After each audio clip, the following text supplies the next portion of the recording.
तो hello my NEET aspirants, क्या हालचाल। मुझे पता है कि पढ़ाई बहुत अच्छी हो रही होगी, तो किसी को ये कहने की जरूरत नहीं कि मैं पढ़ रहा हूँ। मुझे पता है मेरे रॉकिंग बच्चे पढ़ाई कर रहे हैं, तो तुम लोग भी मेहनत कर रहे हो और हम भी तुम्हारे लिए बहुत ही अच्छे अच्छे क्वेश्चन, सिलेक्टिव 25 क्वेश्चंस लेके आ रहे हैं। तो आज के इस प्रश्न नीति के एपिसोड में जो हमारी ये बायोलॉजी पीवाईक्यू की सीरीज है, इसमें जो मैं चैप्टर्स तुम्हारे लिए लेके आई हूँ वो है प्लांट ग्रोथ एंड डेवलपमेंट और रिप्रोडक्शन इन ऑर्गेनिजम्स। ये थोड़े रिलेटेड चैप्टर्स हैं, इसलिए मैं एक साथ लेके आई हूं। इनके जो अच्छे बेहतरीन क्वेश्चंस तुम्हें आज मैं पढ़ाऊंगी वो तुम्हारे कॉन्सेप्ट को भी इंप्रूव करेंगे और ऐसे क्वेश्चंस आने के, रिपीट होने के भी चांसेस होते हैं। ये चैप्टर बहुत आसान है, राइट? ये दोनों चैप्टर्स बहुत आसान है। थोड़े बहुत कॉन्सेप्ट्स अगर तुम्हारे हिले हुए हैं इसमें, तो वो आज मैं फिट कर दूंगी, अपनी उनकी प्लेस पे वापस ले आऊंगी। तो चलो बने रहो मेरे साथ और स्टार्ट करते हैं क्वेश्चन नंबर 1 से। The process of growth is maximum during log, lag, senescence या डोरमेंसी। ये आपसे ग्रोथ की फेजेस के बारे में यहाँ पे पूछा जा रहा है। तो बेटा, अगर मैं एक ग्रोथ कर्व बनाऊं, सिग्माइड ग्रोथ कर्व में बनाने जा रही हूं जो कि एस शेप का होता है, तो जब सबसे पहले इनिशियली ग्रोथ स्टार्ट होती है उस टाइम नरिशमेंट का मटेरियल कम होता है, सेल अपने प्रिपरेटरी फेज में होता है। उस प्रिपरेटरी फेज को हम कह सकते हैं कि वो अभी लैक फेज में है। एक बार जो प्रिपरेशंस हैं वो पूरी हो गई, सेल प्रॉपर मेटाबॉलिज्म पे आ गया, ग्रोथ पे आ गया, तो अब वो एक सडन से ग्रोथ लेता है और इस फेज को वी कॉल लॉग फेज। ठीक है। अब उसने सारी अपनी जो चीजें थी, पोटेंशियल्स थे, वो यूज कर दिए हैं।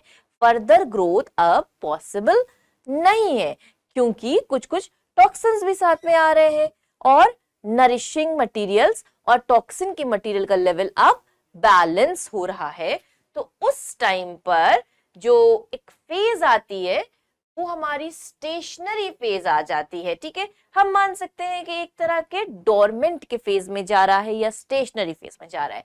अब अगर टॉक्सिन का लेवल बढ़ गया है, आपके जो मिनरल न्यूट्रिशंस हैं उनसे ज्यादा, ठीक है, जो ग्रोथ रिक्वायरमेंट मटेरियल है उनसे ज्यादा टॉक्सिन्स बढ़ रहे हैं, जो हॉर्मोन्स थे ग्रोथ प्रमोटिंग, राइट, उनसे ज्यादा अब अगर फर्दर आपकी इसके सेनेसेंस के हार्मोन आने लगेंगे, तो यहां पे कहा जाता है कि ये फेज डिक्लाइन की तरफ चला गया। एक तरह का ये सिग्मोइड ग्रोथ कर्व है। तो यहां पर पूछा जा रहा है कि ग्रोथ इज मैक्सिमम, तो बहुत सिंपल आंसर है कि growth is maximum during the log phase. ठीक है, चलो आ जाते हैं अब अपने नेक्स्ट क्वेश्चन पे। Name the plant growth regulator which upon spraying on sugarcane crop increase the length of stem, thus increasing the length yield of sugarcane crop। मैं एक ऐसे प्लांट हार्मोन, एक ऐसे प्लांट ग्रोथ रेगुलेटर की बात करने जा रही हूं जिसको देखा गया था कि वो जब वो डाला जाता है शुगर केन क्रॉप के ऊपर, तो वो उसकी ईल्ड 20 हेक्टेयर, ठीक है, 20 टन्स पर हेक्टेयर तक इंक्रीज कर सकता है, राइट, जो उसकी ईल्ड 20 टन्स पर हेक्टेयर तक इंक्रीज कर सकता है। उस प्लांट ग्रोथ रेगुलेटर का नाम है जिब्रेलिन। जिब्रेलिन का काम क्या होता है कि वो एक प्लांट ग्रोथ प्रमोटिंग हार्मोन है, वो सेल एलोंगेशन करवाता है, राइट, वो सीड की डोरमेंसी को भी रिमूव करता है। तो एक बहुत अच्छा हार्मोन है, सेल का एलोंगेशन करवा रहा है, तो लेंथ अपने आप इंक्रीज कर रही है। आ जाओ थर्ड क्वेश्चन पे। Which of the following is not an inhibitory substance governing seed dormancy? देखो बेटा, सीड डोरमेंसी के लिए जो हार्मोन रिस्पॉन्सिबल है वो एग्जैक्टली एब्सिसिक एसिड है। आपको एक ऐसा हार्मोन बताना है, ऐसी चीज बतानी है, ऐसा सब्सटेंस बताना है जो सीड डोमेंसी को ब्रेक कर रहा हो। लाइक अभी जैसे मैंने लास्ट क्वेश्चन में बताया कि सेल इलोंगेशन तो करवाता ही है जिब्रेलिन, साथ ही साथ सीड डोर्मेंसी को भी ब्रेक करता है। तो आपका पहला ही ऑप्शन दिया गया है जिब्रेलिक एसिड, तो यही आपका राइट आंसर रहेगा। आइए थर्ड क्वेश्चन पे, it takes very long time for pineapple plants to produce the flowers. Which combination of hormones can be applied to artificially induce flowering in pineapple plants throughout the year to increase the yield? Pineapple के plant में बहुत time लग जाता है flowering आने के लिए, तो कौन से ऐसे आर्टिफिशियल हार्मोन को अप्लाई किया जाए कि पाइनएप्पल की यील्ड बढ़ जाए, राइट? यहां पर देखो तुम्हें दिया गया है cytokinin abscisic acid. Cytokinin cell division के लिए है, लेकिन एब्सिसिक एसिड क्या करने वाला है? एब्सिसिक एसिड डोमेंसी लाने वाला है। जिब्रेलिन, साइटोकाइनिन ठीक है, बट सबसे पहले इसकी जो फ्लावरिंग इंड्यूस कराने के लिए, स्टार्टिंग कराने के लिए और फ्रूट की प्रॉपर राइपनिंग भी लाने के लिए दो हार्मोन्स की रिस्पॉन्सिबिलिटी बन रही है। एक है ऑक्सिन, दूसरा है इथिलीन, राइट? तो जब ये ऑक्सिन और इथिलीन डाले जाते हैं तो क्या होता है? पाइनएप्पल के प्लांट में थ्रू आउट द ईयर अच्छी यील्ड आती है। The Avena curvature is used for bioassay of. एविना curvature किसके बायोएसे के लिए यूज होता है? एविना कर्वेचर देखो यूज तो ये होगा, IAA का मतलब होता है इंडोल 3 एसिटिक एसिड, यहाँ पे ये ऑक्सिन की बात कर रहे हैं। एविना कर्वेचर टेस्ट क्या है पहले इसको समझो। जब ओराइजा सटाइवा की कोलियोप्टाइल ली गई और देखा गया कि ऑक्सिन जो होता है वो usually tips of the plant में रहता है, ठीक है? अब ऑक्सिन जो होता है टिप ऑफ द प्लांट पे रहता है। ऑक्सिन के अंदर एक और क्वालिटी भी है कि ऑक्सिन जब आप सनलाइट डालते हो तो ऑक्सिन स्प्रेड हो जाता है ज्यादातर दूसरे एरियाज में जो सनलाइट से डिस्टेंस पे हैं, तो उधर की तरफ ग्रोथ प्रोड्यूस कराना शुरू कर देगा।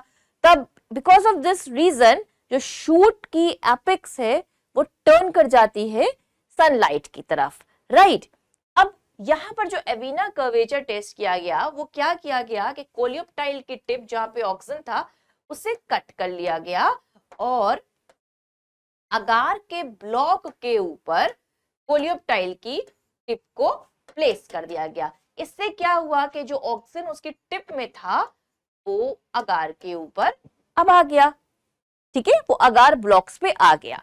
अब नेक्स्ट किया क्या गया बेटा कि ये तो वही था जो पोर्शन, राइट? ये तो वही था कोलियोप्टाइल का पोर्शन, इसके ऊपर जो अगार का ब्लॉक जिसमें इन्फ्यूज किया गया था ऑक्सिन वो रखा गया। अब इसको राइट और लेफ्ट टर्न कराया गया, राइट और लेफ्ट टर्न कराया गया और ये देखा गया कि सनलाइट के अकॉर्डिंग अगर सनलाइट इधर से आ रही है तो ऐसे करके टर्न कर जा रही है कोलियोप्टाइल, ठीक? तो यही एविना कर्वेचर टेस्ट था और ये बिकॉज ऑफ किसकी वजह से हो रहा है?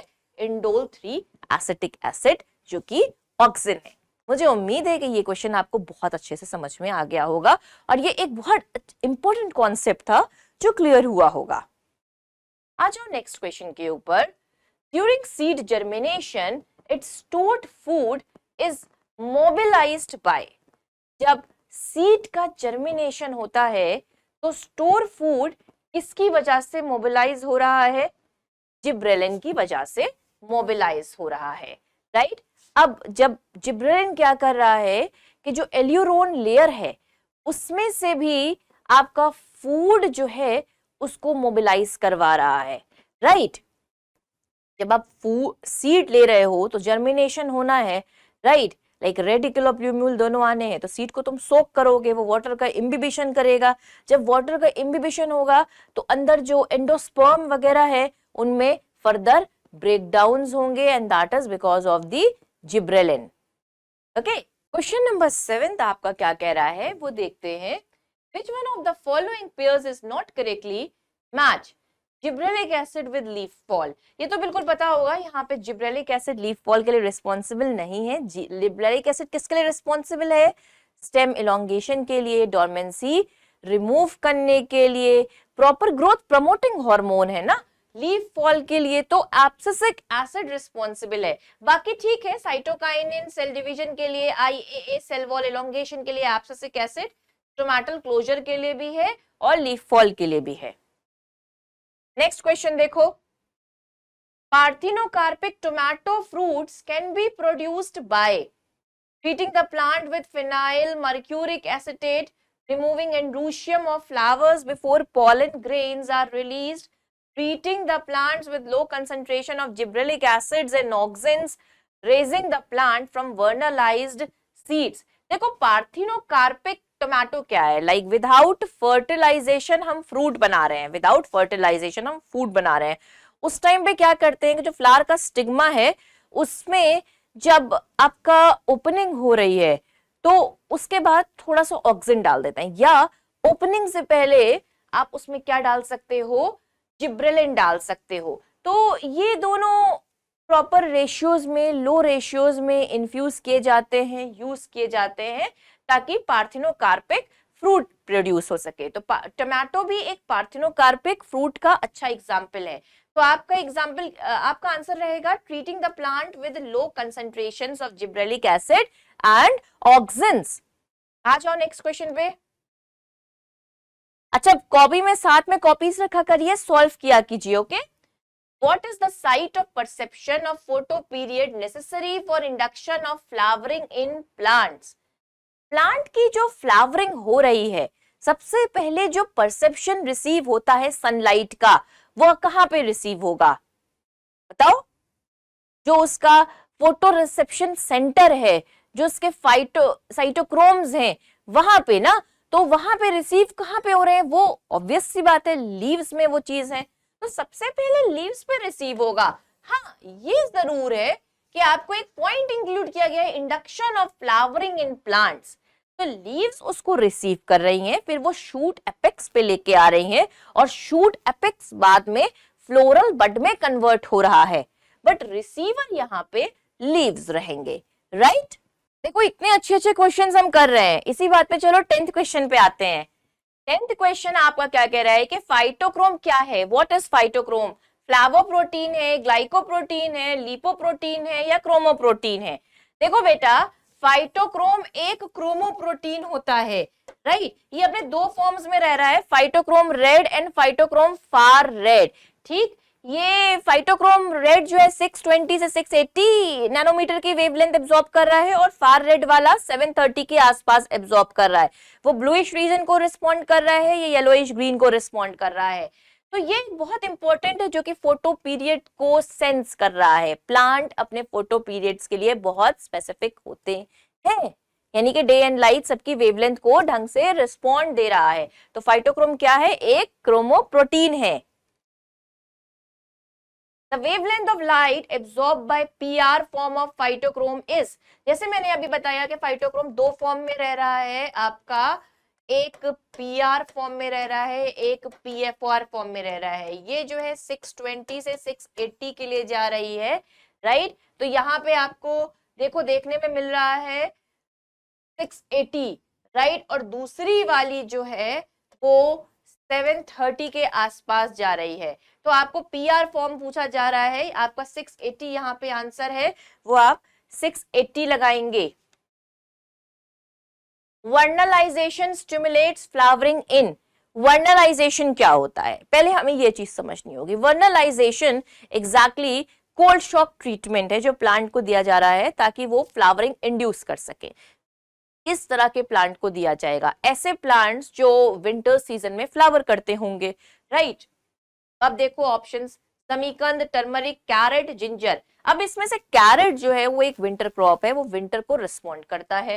तो वर्नलाइजेशन किसमें स्टिमुलेट करेगा? कैरेट में स्टिमुलेट करेगा फ्लावरिंग को। Right? An enzyme that can stimulate germination of barley seed is barley। अभी मैंने थोड़ी देर पहले भी आपको एक हार्मोन को लेके भी बताया था, साथ ही साथ अब मैं आपको ये बता रही हूँ कि कौन सा एंजाइम है जो एग्जैक्टली अब सीड जर्मिनेशन में जाके स्टिमुलेशन होगा। अब बेटा जब सीड लिया, सीड को वाटर सोक कर दिया, जब वाटर सोक करते हैं सीड को तो वाटर इसके अंदर जाने लगता है, इस प्रोसेस को कहते हैं इम्बिबिशन होना। जब वाटर अंदर आ गया है, इम्बाइब कर गया है सीड के, उस टाइम जो सीड के अंदर का एंडोस्पर्म का स्टार्च है वो ब्रेक डाउन करेगा, है ना। एंडोस्पर्म है, वहां पे जो स्टार्च है उसकी अब क्या होने वाली है, हाइड्रोलिसिस होने वाली है। स्टार्च की हाइड्रोलिसिस होने वाली है और वो कन्वर्ट करना चाहता है ग्लूकोज में खुद को, ताकि एनर्जी मिले। ये काम करने के लिए ये एंजाइम रिस्पॉन्सिबल है, जो कि अब फर्दर एल्यूलोन लेयर से निकल के आ रहा है। तो अल्फा अमाइलेज इसके लिए रिस्पॉन्सिबल है। आ जाओ नेक्स्ट क्वेश्चन पे। Offsets are produced by meiotic, mitotic, parthenocarpy, parthenogenesis. देखो, पार्थिनोकार्पी और पार्थिनोजेनेसिस दोनों टर्म रिलेटेड है कि कोई भी चीज प्रोड्यूस करना विदाउट फर्टिलाइजेशन से। अब हम आ जाते हैं दो चीज पे, मियोटिक और मियोसिस के ऊपर। मियोसिस वर्ड हम इन्वॉल्व करते हैं during the time of sexual reproduction, जब गैमीट का फॉर्मेशन हो रहा हो। ये जो ऑफसेट्स होते हैं, लाइक वाटर हयाकिंथ में, पिस्टिया में, इन सब में ऑफसेट्स हैं ऐसे शॉर्ट इंटरनोड्स के, like mother offset then daughter offset, यहां से निकल के आ रहा है उसके एक्सिलरी बट से। ठीक, तो ये एक मेथड है पेरिनेशन का, ये एक मेथड है वेजिटेटिव प्रोपगेशन का। जब वेजिटेटिव प्रोपगेशन हो रहा है उस टाइम सिंपल ग्रोथ चल रही है, तो ऐसा टाइप ऑफ सेल डिवीजन क्या होगा, माइटोसिस होगा। बिल्कुल, तो माइटोटिक डिवीजन यहां पर रिस्पॉन्सिबल है। Which one of the following statement is not correct? Offsprings produced by the asexual reproduction are called clone. बिल्कुल सही स्टेटमेंट है भाई, चलो लगाते जा रही हूं, सही है। Microscopic motile asexual reproductive structures are called zoospores. Correct. In potato, banana and ginger, the plantlets arise from the internodes present in the modified stem. और fourth option भी पढ़ ले, water hyacinth growing in the standing water drains oxygen from water that leads to the death of fishes. बिल्कुल, ये सारा सही बात है, उसको तो इनफैक्ट टेरर ऑफ बंगाल भी बोला गया था। तो पोटैटो की अगर मैं बात करूं तो ये पोटैटो था, राइट। उसका जो नोड पॉइंट है, उस नोड से लीफ आएगी जो कि स्केल लीफ होगी और एक बड निकलेगी। मैं बता रही हूं कि नोड से स्केल लीफ आ रही है एंड देन वहां से बड निकल रही है, उस बड को हम कह रहे हैं एक्सिलरी बड। भाई एक्सिल ऑफ लीफ से निकली तो एक्सिलरी बड, सिंपल। आपको ये पता होना चाहिए कि पोटैटो हो, बनाना हो या जिंजर हो, तीनों ही स्टेम के मॉडिफिकेशंस हैं, तीनों ही मॉडिफाइड स्टेम के एग्जाम्पल हैं। जहां पोटैटो ट्यूबर है, राइट, बनाना आपका सकर में आ रहा है, तो जिंजर राइजोम में आ रहा है, राइट। लेकिन आपको ये ध्यान रखना पड़ेगा कि जो ये नया कोई भी चीज ऐसे निकलती है ना, लाइक वो नोट पॉइंट पे जो लीफ निकलती है उसके एक्सिल से निकलती हैं ये चीजें, ठीक। तो प्लांटलेट्स जो है कभी भी इंटरनोड से नहीं आती हैं, वो नोड पॉइंट से आती हैं, राइट। तो मॉडिफाइड स्टेम में कहां से आएंगी, नोड से आएंगी, नॉट फ्रॉम द इंटरनोड। हाँ, तो ये सी वाला जो रहेगा आपका, ये करेक्ट आंसर रहेगा, ठीक है। आ जाओ नेक्स्ट क्वेश्चन पे। In ginger vegetative propagation occurs through. Ginger क्या है, जिंजर एक राइजोम है, स्टेम है ना, अंडरग्राउंड मॉडिफाइड स्टेम है, राइट। लाइक ये इसके नोड नोड, ये इंटरनोड और यहाँ पर जो ऐसे लगी होती है ये स्केल लीफ। तो जिंजर क्या है, हॉरिजॉन्टल मॉडिफाइड स्टेम है, उसको क्या कहा जाता है, राइजोम, ठीक।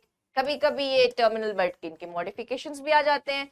समटाइम यहाँ एक्सिलरी बड से भी आ जाते हैं, ठीक है। तो ये हुआ rhizome. Which one of the following is correctly match? Onion का बल्ब होता है, ये बिल्कुल करेक्ट मैच है। देन जिंजर सकर नहीं होता है, राइजोम होता है। क्लेमाइडोमोनास में कोनिडिया नहीं आएंगे, ईस्ट में जूस्पोर्स नहीं आएंगे, वहां पे एस्कोस्पोर्स आएंगे। Next question, which one of the following pair is wrongly matched while the remaining three are correct? Penicillium में कोनिडिया आएगा, वाटर हयाकिंथ में रनर नहीं आएगा बेटा, अभी मैंने एग्जांपल देके बताया भी था, वहां पे ऑफसेट आएगा, ब्रायोफाइलम का लीफ बड रहेगा, अगेव में बल्बिल्स रहेंगे। The eyes of the potato tubers are, अभी मैंने आपको ये दिखाया भी कि जो आई निकल रही है ये पूरा ये एक एक्सिलरी बड है, ठीक, नोड से अराइज हो रही है, वो उसकी एक्सिलरी बड है। Vegetative propagation in pistia occurs by offset, ठीक, लाइक एक ये एक, देन छोटी सी वहीं पर से नोड से निकल रही है, देन एक्सिलरी बड आएगी, और ये डॉटर ऑफसेट। तो ये जो हो रहा है ये ऑफसेट है। Vegetative propagation in mint occurs through offset, rhizome, sucker, runner. ये देखो दोनों तो कैंसिल है, लेकिन सकर रनर में आप कंफ्यूज होते हो, सकर होगा। सकर क्या होता है ये देखते हैं ध्यान से। लाइक आपका ये मिंट का प्लांट जा रहा है, ठीक, अब इसी में ये क्या है, सब एरियल मॉडिफिकेशन है, सब एरियल मॉडिफिकेशन है, थोड़ा सा यहाँ नीचे की तरफ ऐसे एक्सिलरी बड से जाएगा, एंड देन सडन ऊपर का चला गया, और फिर से ये नया, लाइक ऐसे ही फिर से नीचे गया और फिर से ये नया, तो ये मिंट है, राइट, ये सकर का एग्जाम्पल होगा। In some plants, the female gamete develops into embryo without fertilization. This phenomena is known as parthenogenesis. इस phenomena को हम parthenogenesis कहते हैं कि जब female gamete without fertilization form हो जाए, राइट, उसको हम parthenogenesis कहते हैं। Okay, 23. Which of the following flowers only occurs once in the lifetime? Bamboo, jackfruit, mango, papaya. देखो जो बैम्बू प्लांट है, ऑब्वियसली आंसर ये है, आपको याद होगा, लाइक ये यूजुअली 50 to 100 इयर्स में ब्लूम करता है बैम्बू की स्पीशीज। इसकी जो स्पीशीज है वो मोनोकार्पिक होती है, राइट, इसीलिए once in a lifetime bloom कर रहे हैं। बाकी आपका जैकफ्रूट, मैंगो या पपाया, इनका जो है इनके साथ पॉलीकार्पिक सिचुएशन दी गई है, पॉलीकार्पिक ओवरी दी गई है, तो ये many times in a lifetime Bloom करते हैं। Which one of the following generates new genetic combinations leading to variations? देखो, वेजिटेटिव प्रोपोगेशन में बिल्कुल भी नहीं, पार्थिनोजेनेसिस में नहीं, न्यूसेलर पॉलीएम्ब्रियोनी में नहीं। सेक्सुअल रिप्रोडक्शन में क्या हो रहा है, लाइक मैं कहूं कि दो पेरेंट्स हैं, सपोज ह्यूमंस का ही आप एग्जांपल ले लो कि XX फीमेल, XY मेल। अब यहाँ पर एक X इधर से आया और सपोज करो इधर से Y आ गया, या इधर वाला ही X आ गया, तो ऐसे और ऐसे, तो इट कैन बी इधर XX, इट कैन बी इधर XY। तो न्यू जेनेटिक कॉम्बिनेशंस आ रहे हैं फ्रॉम द पेरेंट्स। पहले भाई ये पेरेंट आए, फिर उनके गैमीट आए। अब जब गैमीट आए तो वो भी ऑलरेडी वेरीड आए, देन उनका फर्दर फॉर्मेशन हुआ, सिनगैमी हुई, ठीक, तो एक वेरीड कॉम्बिनेशन बनता है मियोसिस टाइप ऑफ डेवलपमेंट में। तो वो किसके लिए होती है, सेक्सुअल रिप्रोडक्शन में होती है। और आज का हमारा last question, flowers are unisexual in China rose, onion, pea, cucumber. बिल्कुल ध्यान से देखो, इन तीनों में बाइसेक्सुअल फ्लावर्स हैं। बाइसेक्सुअल मतलब मेल और फीमेल दोनों चीजें। कुकम्बर का जो फ्लावर है वो यूनिसेक्सुअल है, मतलब कुकम्बर में सेपरेट मेल और सेपरेट फीमेल फ्लावर है, हाँ, लेकिन प्लांट उसका मोनीशियस है, यानी एक ही प्लांट पे दोनों तरह के फ्लावर्स प्रेजेंट हैं, राइट। लेकिन फ्लावर यूनिसेक्सुअल है, सेपरेट मेल और सेपरेट फीमेल। तो ये दोनों चैप्टर्स आज हमने खत्म किए हैं। आई होप कि तुम्हारे बहुत से कॉन्सेप्ट्स, तुम्हारे बहुत सी चीजें रिवाइज हुई होंगी। और बस तुम लोग ट्यून रहो, कमेंट करो, लाइक सब्सक्राइब और शेयर करते रहो बेटा।